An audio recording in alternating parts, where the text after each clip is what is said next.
2024 is coming to an end, but it's not over yet. There is at least some time to squeeze in one more show this year, and I really think it should be this one.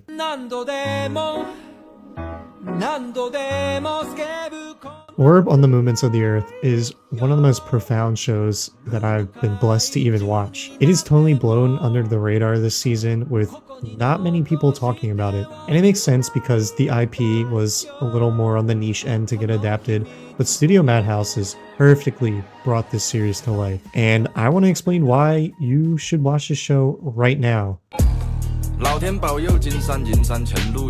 Meet Rafal, a very smart kid who is the top student in his class.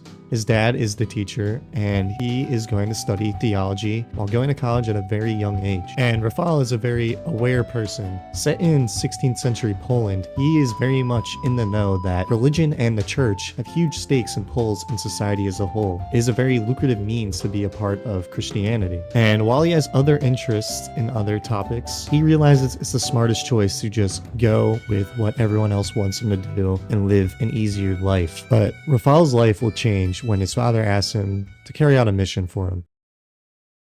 During this time period, advancements to science and overall greater knowledge for the general public is kind of condemned and shamed on. To keep the church at the center of power, they do not want the general public to be able to research things on their own, and this leads to a very academically poor society. Now, this mission that Rafal has to follow is his dad wants him to pick up a heretic who's being released from prison. He is a first count offender and was caught working on some sort of research dealing with astronomy that went against the church's ideals. Rafal is unsure and begrudgingly accepts to do the mission. He goes to where the heretic is being released to escort him back into society to where he lives so he can resume his life. But along the way, something happens.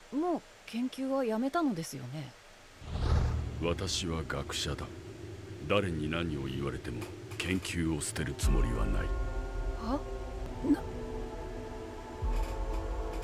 なんで今全部バカ正直に言うのですか？それは今から君を脅迫するからだ。Oh my god.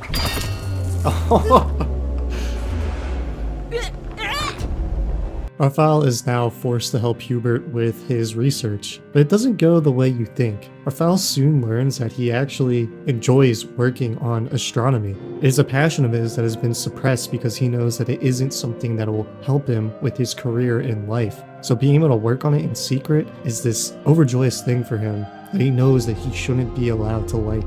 But what exactly are they researching, and why was Hubert locked up for this research? 地球ってそんなわけ。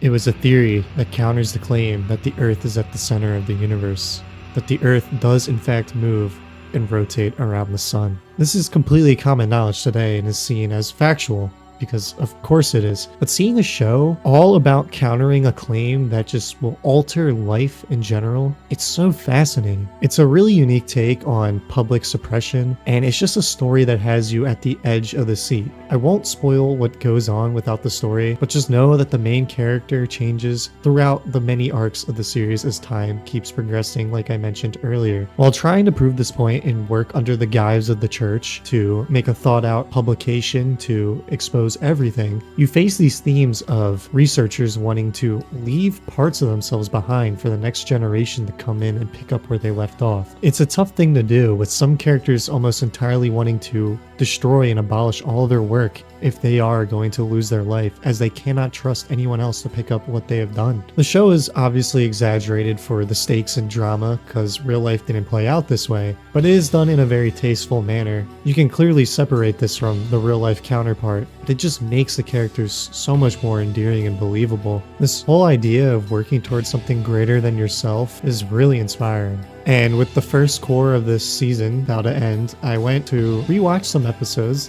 gathering footage for this video, and I realized that there was some crazy foreshadowing within the first episode alone. But it isn't entirely about this astronomy plot point, as the other characters are fighting against their own struggles to change and alter society as it is known. It just so happens that if something like this is let out, it'll benefit many different groups of people to be able to be put in a position of equal standing.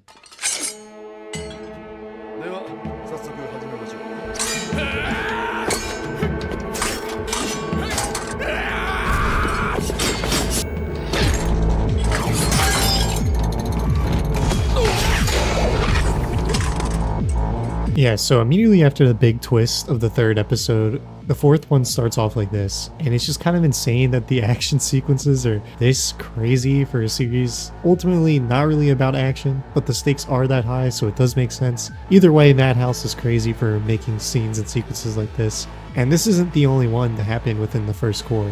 But with the big jump at this point in the show, I want to go over the other characters that are introduced and how interesting their stories are alongside with the greater plot. So yeah, slight spoilers ahead for this point on. If you want to go into the show completely blind, might as well click off the video now.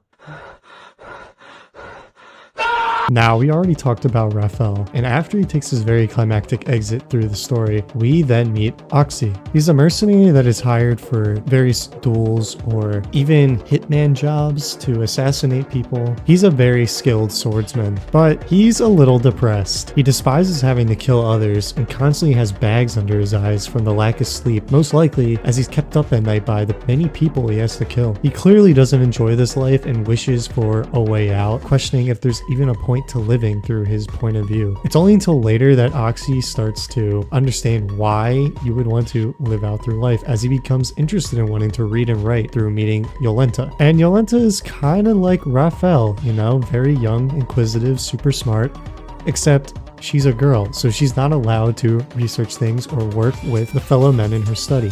In fact, when she writes a treatise, it has to be published under a man's name for anyone to be able to look at. She runs to a well so that she can look through a crack in the wall to overhear and eavesdrop on board meetings between her fellow male counterparts. And if she's caught, that can brew serious issues for her. To push her luck even further, she also then writes towards a bulletin board post trying to solve an equation about astronomy. And this post was put up by Badeni. Badeni is a monk who works for the church, but doesn't really follow the church's orders. He's only really there to use the research tools and library assets at his hand. He goes against the church so much that he even was forced to have his eye taken away from him as punishment. He's a very stubborn person that just wants to pursue his thirst for knowledge, but even then, he still teams up with Oxy and Yolenta for help in publishing his theory about heliocentrism. And on the other end of the spectrum, the main antagonizing force is Noak, who is an inquisitor and also Yolenta's father, who put an end to Rafal and is the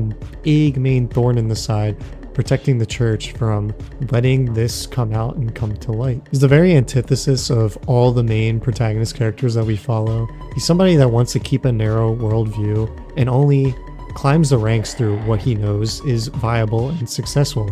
Despite being an inquisitor who tortures and kills people, the bishop has quite a liking to him. And when you put all the characters out like this, it really is a story about people that want change and innovation against those who are scared of change. And the unique setting and time period makes all this way more engaging than it otherwise could have been. With the mid-season finale coming up and only 12 episodes progressing, I feel like so much has been thought out and uncovered in the story already. But I can already tell that the vastness and horizon is as wide as the night sky. And I can say without a doubt that Orb on the Movements of the Earth is the perfect send-off to 2024.